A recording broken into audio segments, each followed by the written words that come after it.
I always find Devon's methods incredibly interesting. I wonder, though, it seems that this style would be great if you are already a great, strong arm wrestler. To build yourself up to be a strong arm wrestler, you need a lot more, right? Or perhaps it's the Brzenk method, which Devon seems to have adopted. Arm wrestle to be good at arm wrestling. So this would just complement your actual workout, which is done at constant practices. I'd love to see some in-depth discussions between Devon and other pros about this method of training. According to the training footage, Devon can pronator more than Levan, which seems pretty believable considering Devon's pronation is so strong. He can still pronate with his hand almost completely taken. Devon lifts 70 kilos for reps in pronation according to people around him, which is an insane number. If you see the first round of him against Levan, you can notice that even Levan couldn't fully open his pronation, and his rising was intact. Levan beat him through his bicep. Devon's riser is probably the best in sport and pronation, just behind Levan. In my opinion, Devon is overtrained most of the time. When he takes that week or two of rest before the match, when he actually reaches his peak strength. Devon's pronation lift has always been limited by his arm strength. He's done 140 pounds in the past where his arm is opening up, but the pronation remains solid.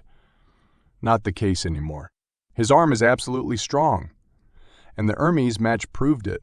His pronation is way more stronger than Hermes' cup, and that how he completely swallowed his hand, and then denied Hermes from accessing the flop press.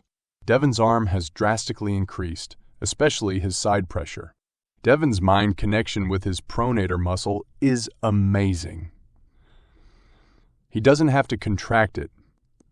When an external force is applied on his arm, the pronator muscle activates automatically. The power generated from his pronator is directly proportional to the force exerted from the opponent's cup. Devon's pronation is always stronger than everyone's cup. This is how he dominates in unique fashion. I think it's important to study Devon's current training methods and, more important, to look at his development through his entire career. Over his decades of arm wrestling, he has developed strengths and techniques that once developed may not need to be trained as frequently, but require a lot of training and table time just to unlock.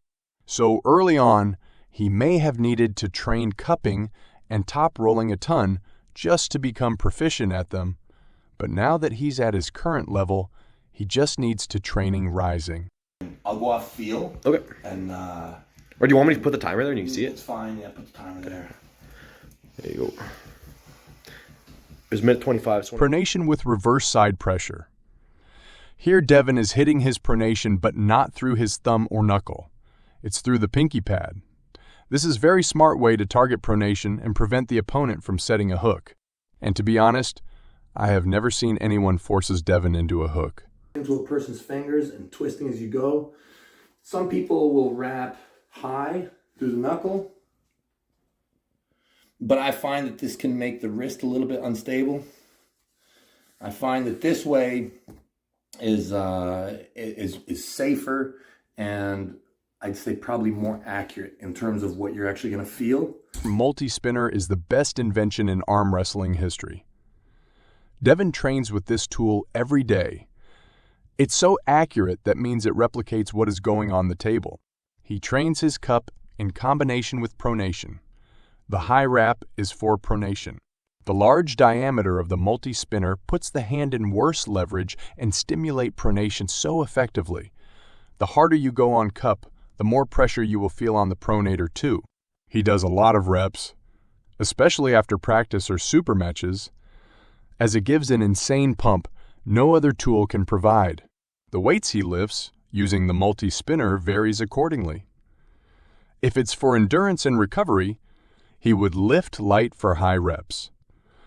But if he wanted to build strength, he goes heavy for 5 reps or less.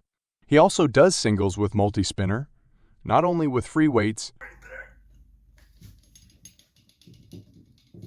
Oh, it's so light. Oh my God, it's so light.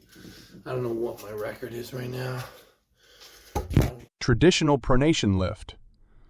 I believe this way of training pronation is the most common among arm wrestlers.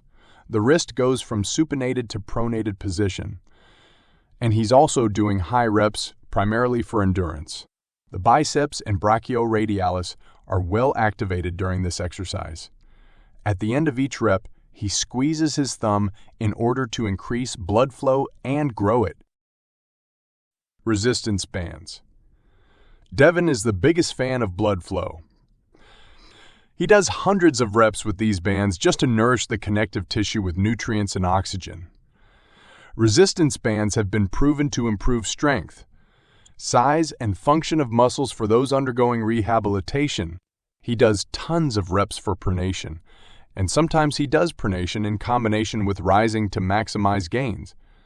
Bands can provide very light or heavy resistance, which can be used in targeted ways for specific muscles that also protects joints. One major difference is that it involves a lower amount of force on the joints, which means that more stimulus can be provided to the muscles with less chance of injury. This is also good news for anyone with existing injuries or joint pain, because resistance bands may allow you to continue working out and performing exercises that you can't with dumbbells. Devon considers table time as the main factor to get stronger at arm wrestling, so all of his training is homework. Pronation with back pressure.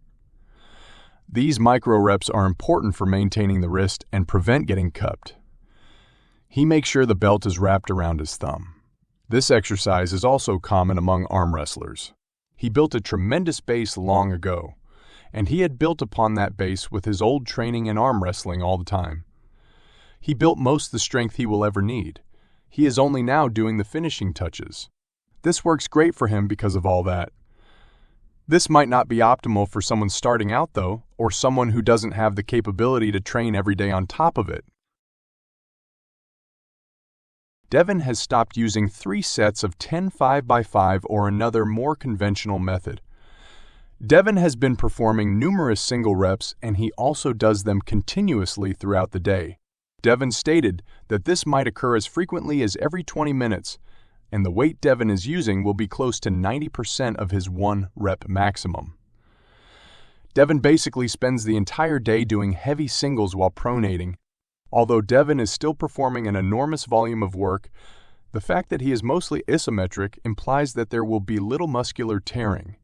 Therefore, the volume may not be as high as it first appears to be, but it is still a lot. Isometric exercise are the unknown fountain of strength that most people don't know about. Nothing will develop strength like isometrics. Devon's current style of training is based on an approach that aims to replicate real match conditions and rounds. This method focuses on creating a simulated environment that mimics the intensity, pressure, and dynamics of a super match. By doing so, Devon can prepare himself physically, mentally, and strategically for the challenges he will face in an actual competition. This training style involves various aspects, lifting 90% of 1 rep max, and also includes endurance-based training with high reps. If he completes the last rep, it means he won the match, but he doesn't train for failure. He goes from light to heavy 40, 50, and 60% of 1 rep max. Additionally, it includes implementing strategies and analyzing different scenarios to enhance decision making abilities within the context of a fight. Through this meticulous attention to detail, Devon can optimize his preparation for real matches by improving his skills while also acclimating himself to the unique demands that come with competing at a professional level.